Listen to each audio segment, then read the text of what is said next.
So today we'll start with cash conversion cycle. अब ये cash conversion cycle क्या होती है? एक बिजनेस को चलाने के लिए कैश बहुत जरूरी चीज है। और अगर बिजनेस के अंदर कैश ही नहीं होगा तो फिर वो बिजनेस चलेगा कैसे? राइट। कैश कन्वर्जन साइकिल का बेसिक मीनिंग होता है कि कितने टाइम में कंपनी अपना प्रोडक्ट्स, जो माल है, जो प्रोडक्ट्स है, इन्वेंट्रीज है, उसको बेच के उसमें से पैसा निकाल पाती है इन कैश फॉर्म। और जितना कम ये कैश साइकिल होगा उतना ही बिजनेस एफिशिएंट माना जाता है। ऑब्वियसली, अगर मान लेते हैं, एक एग्जांपल से शुरुआत करते हैं इसकी आज। ठीक है, आज हम पढ़ेंगे कैश कन्वर्जन साइकिल। ठीक है, सबसे पहले हम टॉपिक समझेंगे, फिर हम चलेंगे ग्राफ की तरफ कि कैश कन्वर्जन साइकिल कैसी है इसकी। ठीक है, चल थोड़ा सा हम इसको ऊपर कर देते हैं and let's start with cash conversion cycle. अब कैश कन्वर्जन साइकिल होती है कि मान लेते हैं, एग्जाम्पल के साथ समझते हैं। ठीक है, दो बिजनेस ओनर लेते हैं, एक ए है। ए का इन्वेंट्रीज का टाइम जो है, इन्वेंट्रीज जो है, नंबर ऑफ डेज इन्वेंट्रीज जब उसकी बनती है, तो इन्वेंट्रीज जब वो बन जाती है और उसको जब वो मार्केट में बेचता है तो उसको कन्वर्ट करने के लिए उसको लगते हैं 45 डेज। इन्वेंट्रीज बन गई, अब वो जब मार्केट में सेल आउट करता है तो उसको लगते हैं 45 डेज टू सेल। ठीक है, अब कुछ टाइम पे ऐसा भी होता है कि कुछ लोग कैश में नहीं देते पेमेंट, तो कुछ कहते हैं कि हम थोड़े टाइम में दे देंगे। अब जनरली जो एवरेज रिसीवेबल है उसके, एवरेज जो रिसीवेबल्स मतलब कौन होते हैं जिनसे हमें कैश लेना है, हमने उनको माल दे दिया, अब वो माल क्या है, उधार में ले गए, अब उन्हें थोड़े टाइम में पैसे वापस देने, तो ये हम मान के चलते हैं कि वो देते हैं हमें 50 डेज के लिए।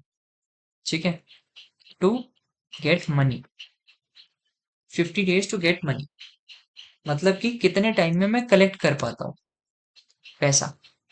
राइट, कितने टाइम में मैं कलेक्ट कर पाता हूँ वो है मेरा बिजनेस का 50 डेज। कि कुछ लोग माल लेते हैं, ठीक है, एक तो हो गया 45 डेज में मेरी इन्वेंट्री बिकती है, लेकिन प्रॉब्लम ये आती है कि मुझे कम से कम 50 दिन लगते हैं माल जब मैं बेच देता हूँ, और जो लोग उधारी पे ले जाते हैं उनसे पैसा लेने में 50 दिन लगते हैं। और जो मेरा पेबल है, पेबल मतलब, अब जैसे जो लोग आपसे उधार पे माल ले जाते हैं, ऐसी कभी कभी ऐसा भी होता होगा कि आप भी कुछ उधार पे लेते होगे प्रोडक्ट बनाने में, आप भी तो कुछ पैसा उधार पे लेते होगे। तो जो सप्लायर को पेमेंट करनी होती है, मान लेते हैं वो है मेरी 65 डेज। ठीक है, तो पे मनी, किसको पे करना होता है इसमें? सप्लायर को। जो आपका सप्लायर है, आप उसको 65 डेज में पैसा देते हो, 50 दिन में आप रिसीव करते हो और 65 डेज में आप उसको पे करते हो। ठीक है, और आपकी इन्वेंट्रीज का जो पूरा कैश साइकिल है वो आपका लेता है 45 डेज। ठीक है जी, ओके। तो यहाँ पे ए का केस आ गया, अब आते हैं बी के केस पे। इसकी इन्वेंट्रीज जो है, इसकी इन्वेंट्रीज जो है वो बिकती है 40 डेज में टू सेल। ठीक है जी, ये तो 5 दिन कम बेर है, लेकिन अभी पूरा कैश कन्वर्जन साइकिल तो समझिए। और इसकी जो वो है रिसीवेबल साइकिल, वो है 65 डेज। ओके, और इसकी जो पेबल साइकिल है वो है 40 डेज। ठीक है, ओके। ए का आपने केस समझ लिया, बी का आपने केस समझ लिया। अब होता क्या है, देखो, बिजनेस को चलाने के लिए क्या चाहिए? Working capital. वर्किंग कैपिटल मतलब day to day operations. Obviously, आपको बिजनेस के day to day business operations चलाने हैं, तो आपको क्या चाहिए? कैश। तो अल्टीमेटली आपका ऑब्जेक्टिव क्या है कि वर्किंग कैपिटल मुझे मैनेज करना, और वो मैनेज कैसे होगा? जितना एफिशिएंटली, जितना एफिशिएंटली मेरा कैश कन्वर्ट होगा। जितना एफिशिएंटली मेरा कैश कन्वर्ट होगा, मतलब लेस टाइम में। इन दोनों के केसेस को समझ तो लिया, लेकिन क्या समझ आएगा इससे? कैश कन्वर्जन साइकिल कैसे समझ आएगी इससे? कैश कन्वर्जन साइकिल निकालने का एक फॉर्मूला होता है।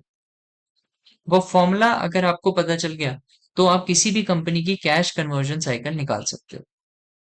जब भी आपको ये तीन चीजें दी हो ना, इन्वेंटरीज डेज, रिसीवेबल डेज और पेबल डेज, इन तीनों का एक फॉर्मूला होता है, वो होता है डेज ऑफ इन्वेंटरी। जैसे कि आपको दिया हुआ है 45 days plus receivable days minus payable days. जैसे ही आप ये कर लेंगे, आपको किसी भी कंपनी का कैश कन्वर्जन साइकिल मिल जाएगा। ठीक है?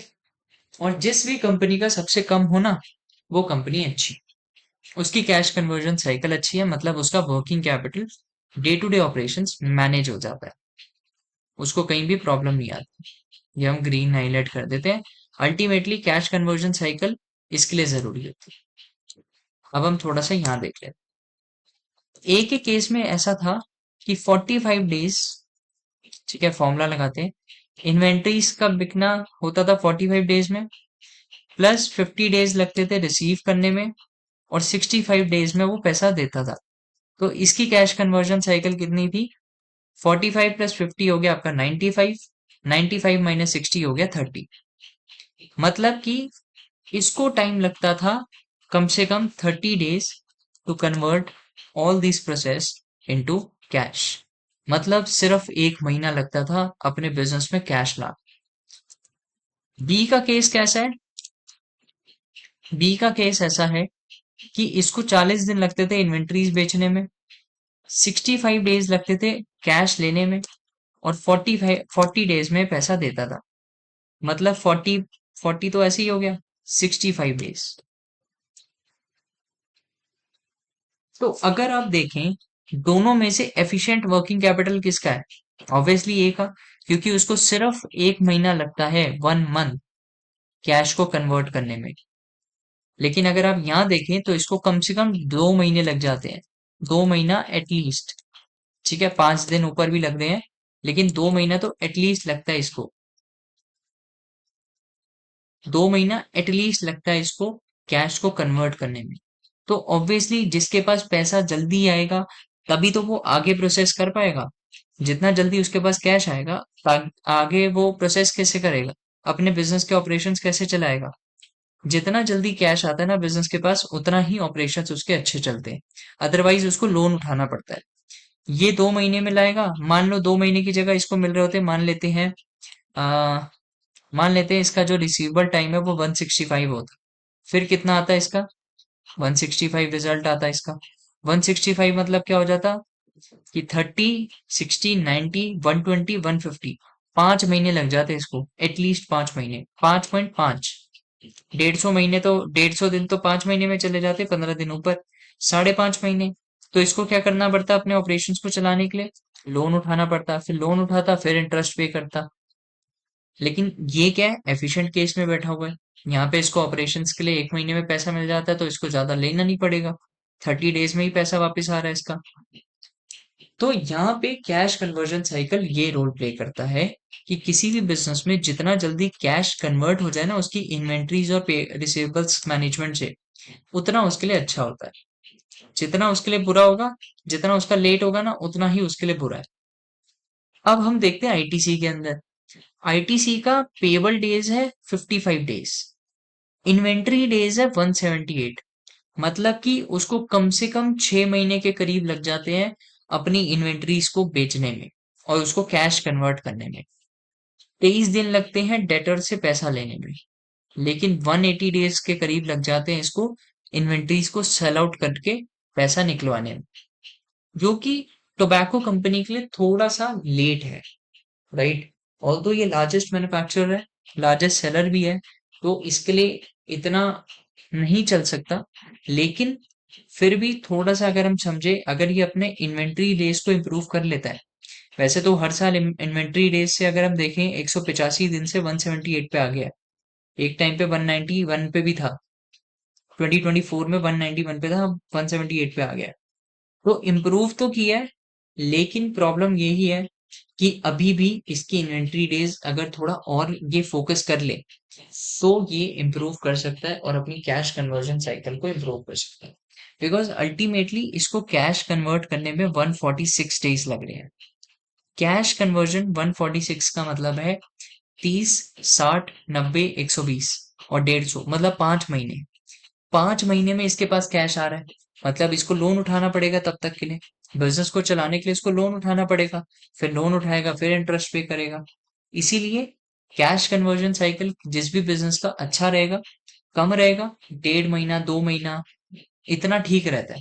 5 महीना बहुत ज्यादा है। लाइक बीच में अगर आप देखो 104 दिन का, 104 दिन का मतलब हो गया 3 महीने के करीब, और अब तो 5 महीना हो गया है। तो कैश कन्वर्जन साइकिल वाइज अगर हम देखें तो ITC is not a good company in terms of cash conversion. Although there are various factors कि कैश कन्वर्जन साइकिल इसका अच्छा है या नहीं है, इम्पैक्ट करते हैं, लेकिन अभी के लिए हमारे फाइनेंशियल एनालिसिस के हिसाब से कैश कन्वर्जन साइकिल इसका पुअर है, और you know need more improvement in cash conversion cycle. अभी के लिए हमारा जो ये सेकंड पॉइंट है ये भी रेड में जाएगा कि कंपनी का cash conversion cycle is not good. ठीक है, अगर ये उस पर फोकस कर लेता है, अगर ये इम्प्रूव कर लेता है, तो हम मानते हैं कि ये कंपनी कैश कन्वर्जन साइकिल में भी अच्छी है।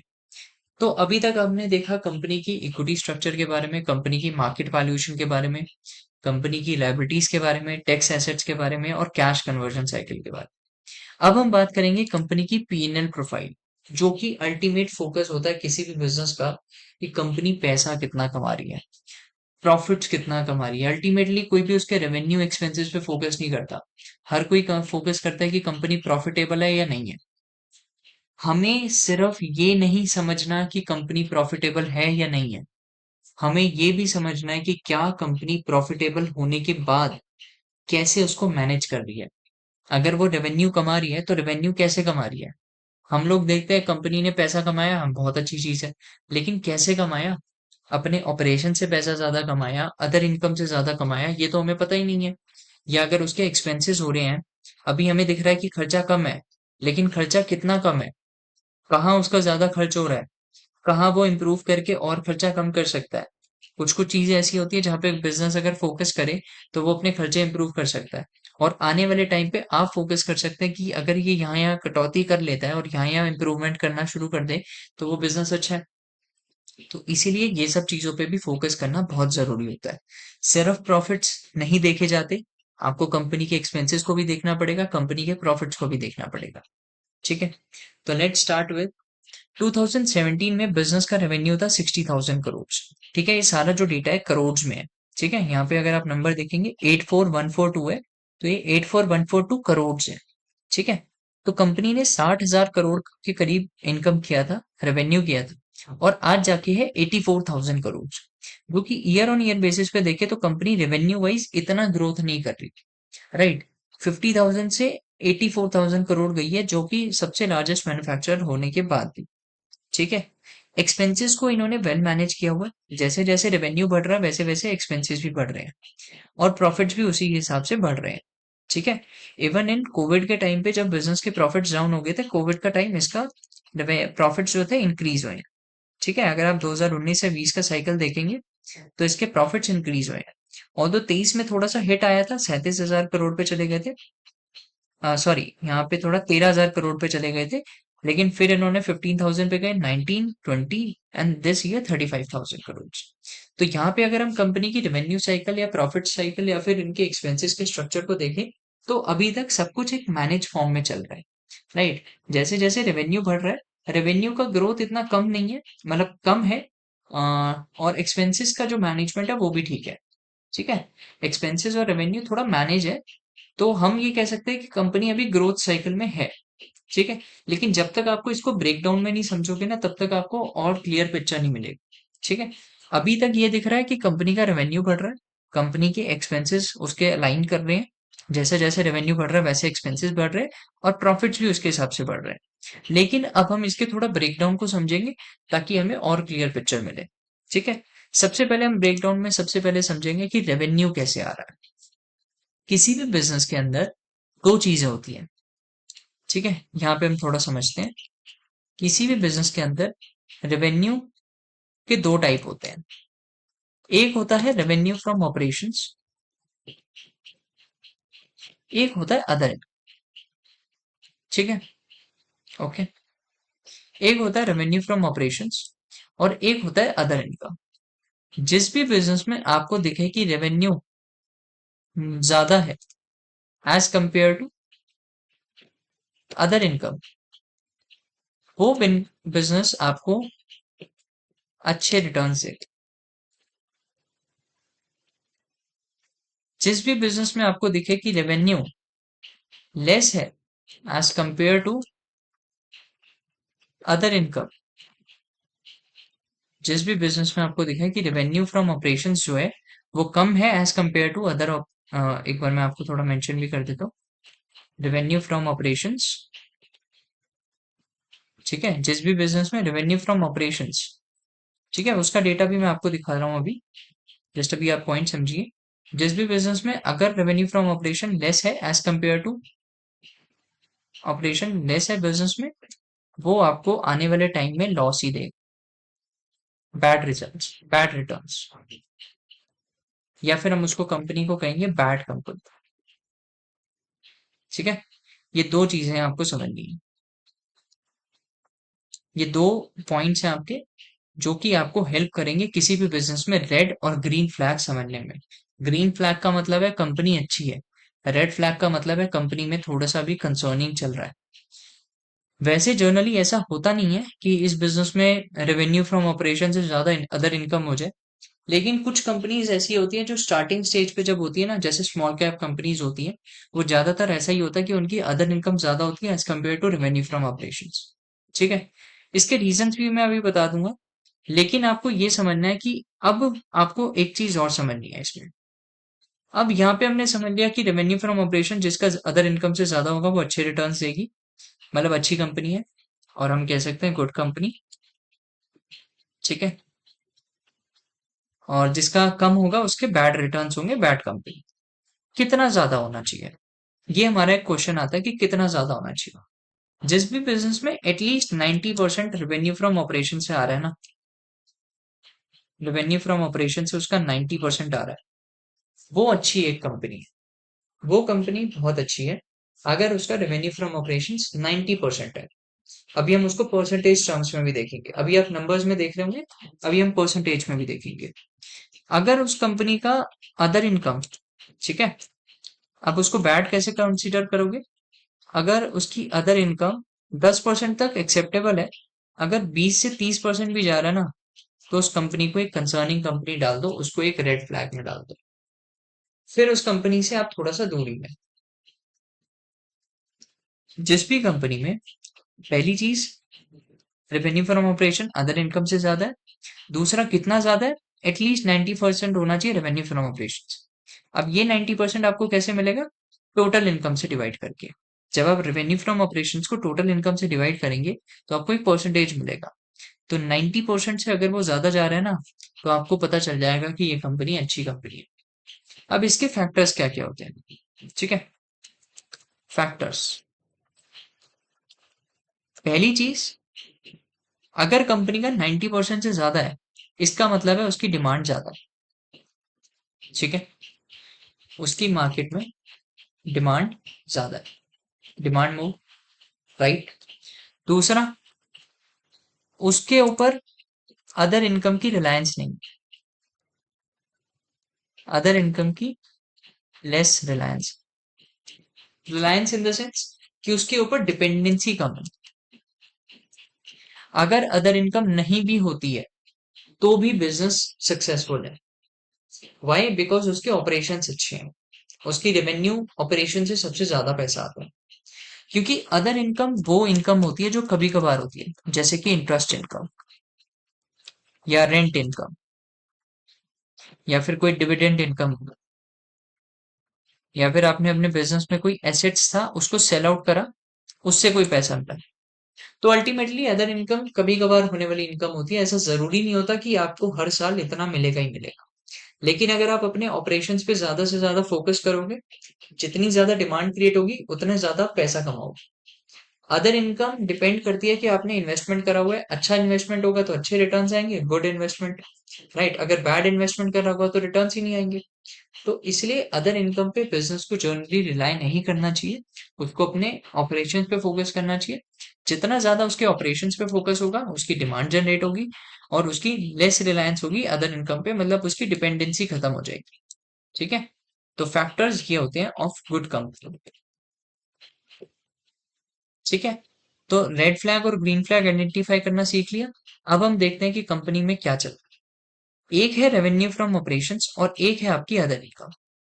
अगर आप देखें तो मैक्सिमम पैसा हर साल रेवेन्यू फ्रॉम ऑपरेशन से आ रहा है। अगर हम टोटल रेवेन्यू देखें, पिछले साल हमने देखा कि 84,000 करोड़ कमाया गया, जिसमें से 81,612 करोड़ कंपनी ने सिर्फ अपने ऑपरेशन से कमाया। सिर्फ 2,500 करोड़ रुपए थे जो बिजनेस ने अपने अदर इनकम से कमाया है। अदर इनकम से कितना कमाया? 2,500 करोड़। और अपने ऑपरेशन से कितना कमाया? 81,612 करोड़। हर साल ऑपरेशंस का इनकम बढ़ता आ रहा है, और किसी भी साल ऐसा नहीं हुआ कि इसमें अदर इनकम का प्रपोर्शन ज्यादा हो।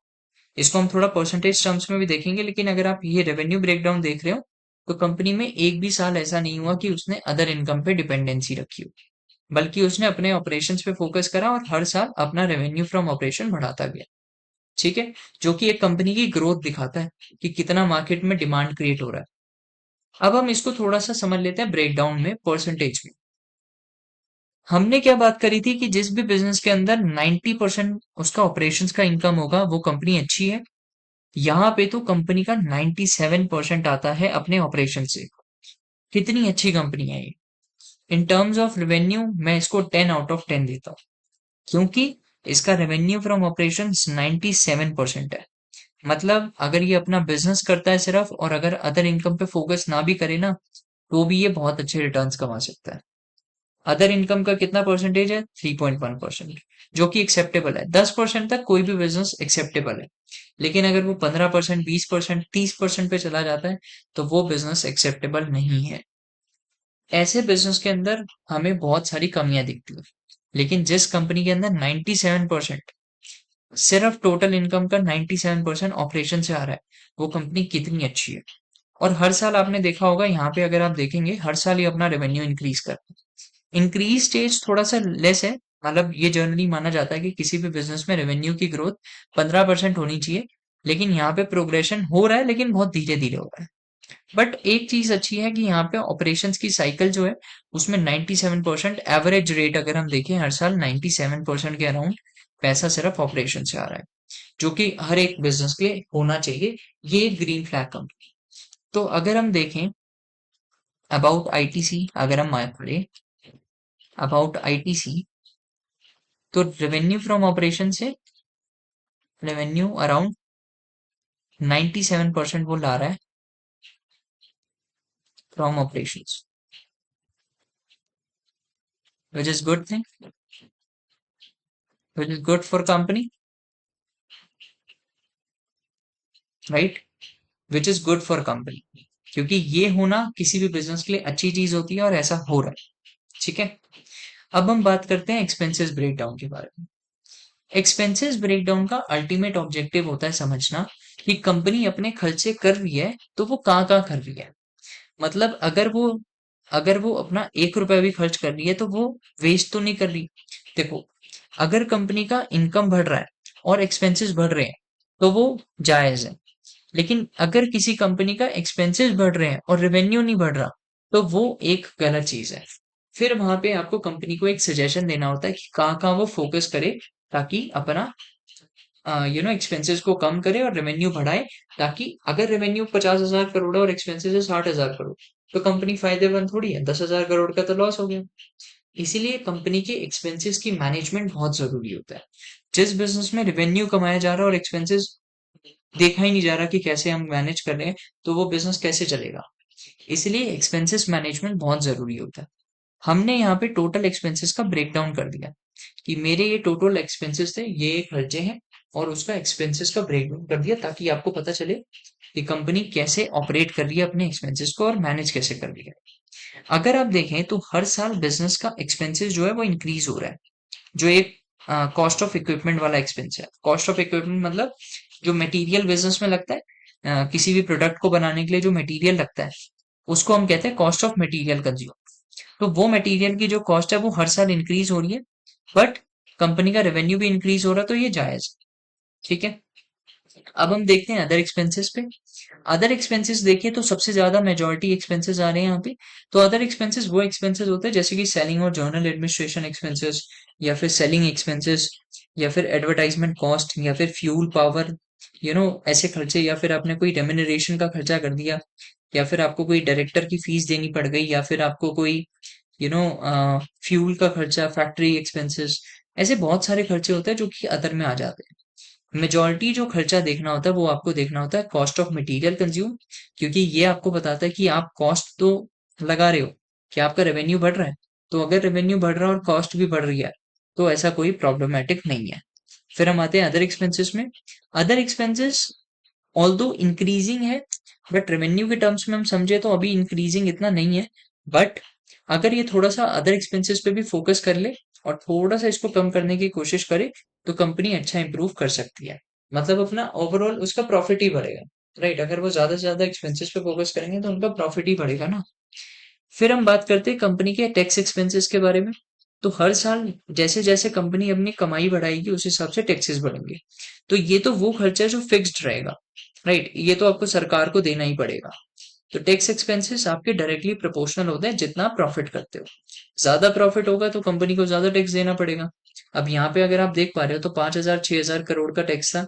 हर साल कंपनी को 4 5 6 हजार करोड़ के टैक्स भरने ही पड़ रहे हैं। तो कंपनी के ऊपर टैक्स की लायबिलिटी तो आपकी प्रॉपर वो रहती है कि फिक्स्ड है। अदर एक्सपेंसेस थोड़े से फोकस किए जा सकते हैं। और कॉस्ट ऑफ मटेरियल कंज्यूम में कंपनी कॉस्ट पे फोकस कर सकती है, लेकिन अगर वो ज्यादा फोकस करेगी तो उसको क्वालिटी इंप्रूवमेंट थोड़ी कम करनी पड़ेगी, मतलब ओवरऑल उसको क्वालिटी गिरानी पड़ेगी। और क्वालिटी गिराती है तो ओवरऑल उसका फिर प्रोडक्ट की डिमांड भी कम हो जाएगी। इसलिए अगर उसका रेवेन्यू बढ़ रहा है और उसके कॉस्ट ऑफ इक्विपमेंट्स मतलब मटेरियल कंज्यूम का खर्चा बढ़ रहा है, तो वो अच्छी चीज है। मतलब जैसे जैसे उसको क्वालिटी इंक्रीज करनी है, एक्सपेंसेस को मैनेज करना है, वो कर सकता है, वो ठीक है। अदर एक्सपेंसेस वो खर्चे हैं जो बिजनेस कंट्रोल कर सकता है। जैसे कुछ मिसलेनियस एक्सपेंसेस कम करके भी अगर वो चला सकता है तो वो चला। इसलिए इस बिजनेस में हम बस इतना ही कहेंगे कि अगर ये अपने अदर एक्सपेंसेस पे फोकस कर सकता है तो ये अच्छी चीज है। और अगर आपको दिखता है कि अदर एक्सपेंसेस पे फोकस कर रहा है और हर साल, जैसे अगर आप देखें तो 31,500 करोड़ का खर्चा था, ठीक है, 23 में, और इस साल अदर एक्सपेंसेस है 28,000 करोड़, फिर 31 पे चला गया। तो अगर ये ऐसे इंप्रूव करता है कि 30 से 28 पे आ जाए और 28 से फिर स्टेबिलिटी रखे या फिर 28 से और नीचे आ जाए, तो आप बिजनेस में अदर एक्सपेंसेस वाइज भी थोड़ा सा कंसर्निंग पॉइंट दिखा सकते हैं। मतलब कंपनी थोड़ा सा इंप्रूव कर रही है अपने एक्सपेंसेस में और थोड़ा सा उस पर फोकस भी कर रही है। ठीक है। और टैक्स एक्सपेंसेस का तो हम कुछ कह नहीं सकते, वो तो फिक्स्ड खर्चा है, वो तो आपको देना ही पड़ेगा। अब हम इसको समझ लेते हैं थोड़ा सा परसेंटेज टर्म्स में, कि कितना परसेंटेज जा रहा है। और ये सारी परसेंटेज जो है रेवेन्यू में से जा रही है। मतलब कि मेरा जो वो है कॉस्ट ऑफ मटेरियल कंज्यूम का जो खर्चा है वो 28% है। मतलब मैं कमाता हूँ 100 रुपए, उसमें से 28 रुपए मेरा जा रहा है कॉस्ट ऑफ मटेरियल कंज्यूम में। 30% तक किसी भी बिजनेस में एक्सेप्टेबल होता है कि उसका जा रहा है। ठीक है। 40% भी होता है कभी कभी। मतलब 40% कॉस्ट ऑफ मटेरियल कंज्यूम अगर बिजनेस में जा रहा है तो वो ऐसी प्रॉब्लमेटिक नहीं है। ठीक है। ज्यादा नहीं होना चाहिए, मतलब 60 70% नहीं होना चाहिए सिर्फ कॉस्ट का खर्चा, क्योंकि फिर उसको आगे अदर एक्सपेंसेस भी करने हैं। 30% करने के बाद बिजनेस को कम से कम 37% का अदर एक्सपेंसेस का खर्चा है। फिर आता है 8% का खर्चा टैक्स का। 8% उसको टैक्स देना पड़ता है। 38% उसको देना पड़ता है अदर एक्सपेंसेस। फिर आते हैं डेप्रिसिएशन के खर्चे जो कि कुछ 2% है। और यहाँ पे आते हैं आपके कॉस्ट ऑफ इक्विपमेंट्स। तो अगर हम देखें तो कंपनी अगर यहाँ फोकस कर ले तो अपने थोड़े से और खर्चे इंप्रूव कर सकती है। जैसे कि इम्प्रूवमेंट दिखाई, 2017 में 51% था अदर एक्सपेंसेस का खर्चा, जो कि इम्प्रूव करते करते करते करते 38 तक आ गई है कंपनी। तो अदर एक्सपेंसेस पे फोकस तो करा है, लेकिन लास्ट के कुछ सालों में अगर आप देखेंगे तो कंपनी ने स्टेबिलिटी मेंटेन की हुई है। 40, 38, 38, मतलब कि थोड़ा इसने यहाँ से भी इम्प्रूवमेंट दिखाना स्टार्ट करा, लेकिन अगर ये थोड़ा सा और इम्प्रूव कर सकती है अगर, तो ये एक अच्छी कंपनी में चली जाएगी। ठीक है। अब हम बात करते हैं कंपनी के प्रॉफिट्स प्रोफाइल पे, जिसपे हर किसी की नजर रहती है। अब ये प्रॉफिट प्रोफाइल ना, थोड़ा सा मैं आपको समझा देता हूँ। प्रॉफिट प्रोफाइल आपको बेसिकली तीन स्ट्रक्चर में मिलेंगे। एक मिलेगा आपको ग्रॉस प्रॉफिट, एक मिलेगा आपको प्रॉफिट बिफोर टैक्स, और एक मिलेगा आपको प्रॉफिट आफ्टर टैक्स, जो कि अल्टीमेटली आपका ऑब्जेक्टिव होता है। ठीक है। यहाँ पे मैं थोड़ा सा अभी एक्सप्लेन कर दूंगा कि इतना वेरिएशन क्यों आ रहा है। ये जो राउंडेड लाइन है ना, ये जो राउंडेड लाइन आप देख रहे हैं, ये है आपकी प्रॉफिट आफ्टर टैक्स, ये है आपका प्रॉफिट बिफोर टैक्स, और ये है आपका ग्रॉस प्रॉफिट। थोड़ा सा मैं आपको प्रॉफिट्स के बारे में एक्सप्लेन कर देता हूँ। प्रॉफिट्स के कुछ स्ट्रक्चर होते हैं। प्रॉफिट का स्ट्रक्चर हमने तीन टाइप में डिवाइड किया हुआ है। ठीक है। To make it easier for you, कि आप थोड़ा सा हर एक स्टेज पे कंपनी के प्रॉफिट्स को ऑब्जर्व कर सकते हैं। सबसे पहले आता है ग्रॉस प्रॉफिट। ग्रॉस प्रॉफिट आपको बताता है रेवेन्यू फ्रॉम, जब आप टोटल रेवेन्यू करते हो ना बिजनेस से, टोटल इनकम करते हो, मतलब रेवेन्यू फ्रॉम ऑपरेशन और अदर इनकम मिला के, उसमें से जब आप cost of material consume minus करते हो ना, कंज्यूम माइनस करते हो, तो आपको मिलता है ग्रॉस प्रॉफिट। जब आप अपनी टोटल इनकम में से cost of material consume minus करते हो, तो आपको मिलता है ग्रॉस प्रॉफिट। ठीक है। फिर आते हैं प्रॉफिट बिफोर टैक्स। अब ये प्रॉफिट बिफोर टैक्स कैसे मिलता है? जब आप कंपनी के ग्रॉस प्रॉफिट में से, आपको जो ग्रॉस प्रॉफिट बचा ऊपर, उसमें से जब आप ऑपरेटिंग एक्सपेंसेस माइनस करते हो, ऑपरेटिंग एक्सपेंसेस, तो आपको मिलता है प्रॉफिट बिफोर टैक्स। और जब आप प्रॉफिट आफ्टर टैक्स निकालने जाते हैं, जब आपको प्रॉफिट आफ्टर टैक्स निकालना हो, तो profit before tax minus tax expense, तो आपको क्या मिलेगा? Profit after tax. पहला स्टेज होता है ग्रॉस प्रॉफिट, जब आप टोटल इनकम में से cost of material consume minus करते हो। दूसरा स्टेज होता है प्रॉफिट बिफोर टैक्स, जब आप ग्रॉस प्रॉफिट में से ऑपरेटिंग एक्सपेंसेस माइनस कर देते हो। एंड थर्ड आता है आपका प्रॉफिट आफ्टर टैक्स, कि प्रॉफिट बिफोर टैक्स में से आपने टैक्स एक्सपेंस निकाल दिया, तो अब आपके पास फाइनल प्रॉफिट बच गया, जो आप डिविडेंड के लिए यूज करते हो, अर्निंग पर शेयर आता है उससे। ठीक है। तो यहाँ पे अगर हम देखें, तो हर साल कंपनी का प्रॉफिट इंक्रीज ही हो रहा है। इवन इन कोरोना के टाइम में भी इन्होंने 1,000 करोड़ से प्रॉफिट बढ़ाया हुआ है। फिर आया 42,000 करोड़, 51, 58, 58 को स्टेबल रखा 24 में, एंड दिस ईयर 60,000 करोड़। ये है ग्रॉस प्रॉफिट बिजनेस का। ग्रॉस प्रॉफिट कब आता है? जब आप अपने इनकम में से कॉस्ट ऑफ मटेरियल कंज्यूम हटा देते हो, तो फिर आपको मिलता है ग्रॉस प्रॉफिट। फिर आते हैं यहाँ पे, अगर हम हर साल के प्रॉफिट बिफोर टैक्स देखें, तो हर साल इंक्रीज ही हो रही है। जैसे जैसे यू नो हर साल, मतलब यहाँ पे ये दिखाता है कि कंपनी के ऑपरेटिंग एक्सपेंसेस मैनेज हुए हैं। ठीक है। पिछले साल से अगर हम देखें, तो ऑपरेटिंग एक्सपेंसेस में थोड़ा सा कमी होगी, राइट। अगर आप देखें तो पिछले साल ऑपरेटिंग एक्सपेंसेस में 27,000 करोड़ का गैप था, कि 27,000 करोड़ का मेरा मुनाफा हुआ ऑपरेटिंग एक्सपेंसेस मैनेज करने के बाद। इस साल थोड़ा मिसमैनेजमेंट की वजह से 27 पे हूँ, लेकिन थोड़ा सा उससे नीचे रह गया। ठीक है। अब यहाँ पे आप सोच रहे होंगे, नेट प्रॉफिट जो है वो होना चाहिए टैक्स के बाद कम। ऑब्वियसली, जब मैं प्रॉफिट बिफोर टैक्स में से टैक्स दे दूंगा, तो मेरा नेट प्रॉफिट तो कम हो जाएगा। तो मेरा नेट प्रॉफिट होना चाहिए कुछ ये 10,700 करोड़ था, 400 करोड़ था मेरा 2017 में, और इस साल मेरा 2024 तक तो कम ही रहा। लेकिन इस साल ऐसा क्या हुआ कि ये प्रॉफिट आफ्टर टैक्स सही नहीं आ रहा, राइट। यहाँ पे आपको लग रहा होगा कि ये ज्यादा क्यों आ रहा है। ठीक है। तो यहाँ का मैं आपको रीजन बता देता हूँ। बिजनेस में दो टाइप की इनकम होती है।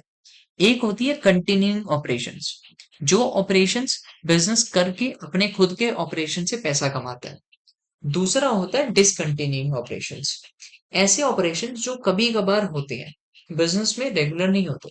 जैसे यहाँ पे अगर आप समझें, तो हर साल बिजनेस 17,000 करोड़ कमाता था, टैक्स भरने के बाद उसके पास बचता था 13,000 करोड़।